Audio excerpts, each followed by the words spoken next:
Bismillahirrohmanirrohim. Assalamualaikum warahmatullahi wabarakatuh. Kisah ini saya tulis dari kisah seorang wanita yang mempunyai sebuah cerita kehidupan yang sangat tersentuh oleh keadaan, sehingga membuat dia menjadi wanita yang kuat dan karena terpaan tersebut.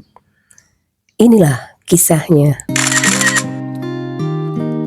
Aku adalah seorang gadis remaja yang dulu sekitar 15 tahun yang lalu kuliah di kota dingin Malang, Jawa Timur. Aku dibesarkan oleh seorang ayah yang sangat baik dan bertanggung jawab. Ibuku seorang wanita sederhana dengan 3 orang gadis yang sangat disayanginya.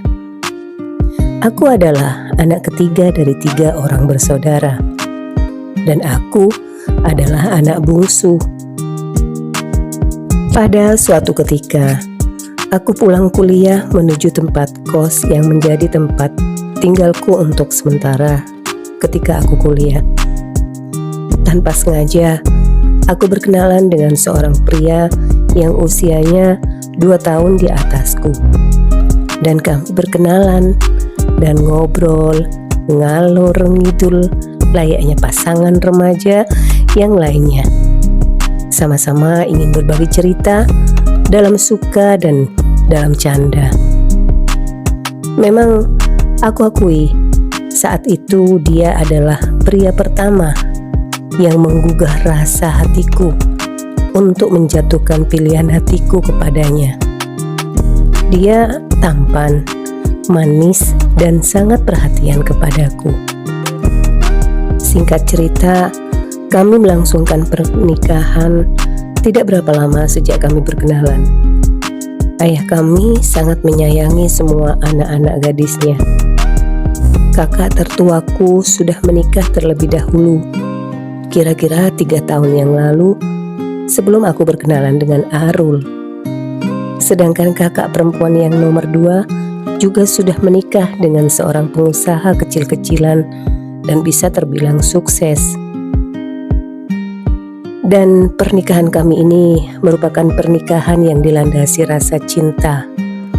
Walau tanpa bergelimang harta, kala itu aku sangat bahagia ketika bersanding dengan Arul, suamiku. Dan ternyata sifat asli Arul sudah mulai nampak berbeda di awal tahun pertama kami menikah. Dia sudah mulai terlihat kasar, lebih sering memaki-maki, marah-marah, membentak dengan kata-kata yang tidak sepantasnya dia ucapkan. Mungkin dia capek kerja seharian menjadi seorang sales yang berangkat pagi, pulang hampir tengah malam. Setiap hari rutinitas kami seperti itu. Aku dengan kegiatanku di rumah, dengan mengasuh anak dan membereskan rumah. Dan tahun berikutnya lahir buah hati kami yang kedua. Dan 3 tahun kemudian kami dikaruniai lagi seorang bayi kecil. Dan lengkap sudah, anakku semuanya 3, 3-tiganya cowok. Anak pertamaku sekarang sudah duduk di kelas 3 SMP di salah satu kota di mana kami tinggal saat ini. Kami dulu ditawari mertua untuk tinggal di sana bersama kakak dan adik ipar yang juga berkumpul di sana. Tapi aku menolaknya dengan alasan kami ingin mandiri. Namun hari demi hari kami pun semakin banyak kebutuhan, mengingat anak kami yang sudah beranjak dewasa. Sedangkan suamiku hanyalah seorang sales yang berpenghasilan pas-pasan dan bahkan sangat kurang untuk memenuhi kebutuhan kami dengan 3 orang anak. Hingga akhirnya pada suatu ketika kami bertengkar hebat karena aku telah menjual barang berharga hasil tabungan kami selama ini tanpa sepengetahuan suamiku. aku menjual barang tersebut untuk menutup hutang-hutangku ke teman-teman dan ke keluargaku.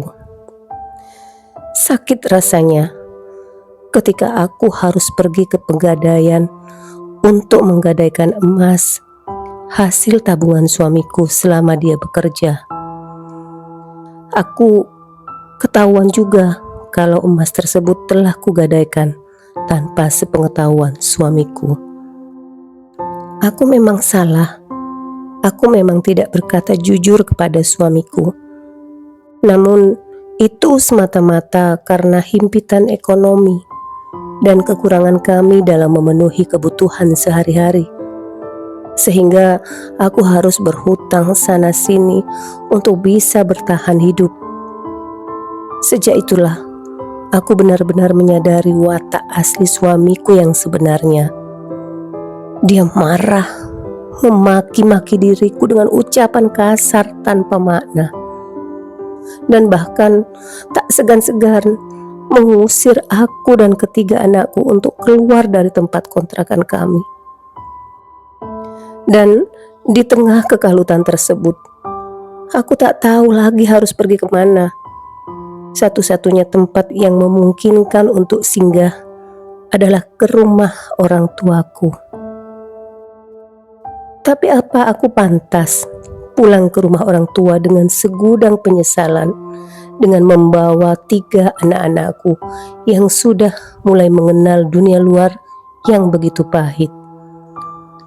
Aku benar-benar diusir dari rumah kontrakan itu hanya karena aku telah menggadaikan emas hasil tabungan suamiku selama dia bekerja. Tapi apa dia sadar bahwa aku melakukan itu semua hanya karena untuk mencukupi kebutuhanku yang kurang dan menutup hutang-hutangku selama ini? Suamiku mencurigaiku telah berfoya-foya dengan orang lain, berfoya-foya untuk hal yang gak masuk di akalku. Sudahlah, aku sudah terlanjur diusir sama dia. Mungkin ini adalah jalan hidupku. Aku harus kembali ke rumah orang tuaku dengan membawa 3 orang anak yang masih kecil-kecil. Dan aku gak punya pegangan apa-apa. Tuhan, aku pasrahkan semua jalan cerita hidupku ini, seterusnya dan semuanya kepadamu. Beri aku kekuatan, beri aku jalan keluar. Aku yakin Engkau Maha Pengasih dan Engkau Maha Penabur rezeki. Amin.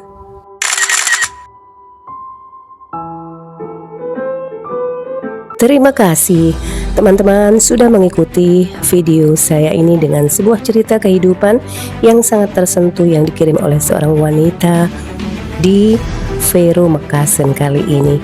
Dan semoga cerita kehidupan ini menjadi pembelajaran berharga untuk kita semuanya. Teman-teman, jika kamu berkenan like dan mungkin mau berbagi cerita juga, boleh komen di kolom komentar di bawah ini ya. Sampai jumpa di Vero Mekasen yang lain. Semoga bermanfaat.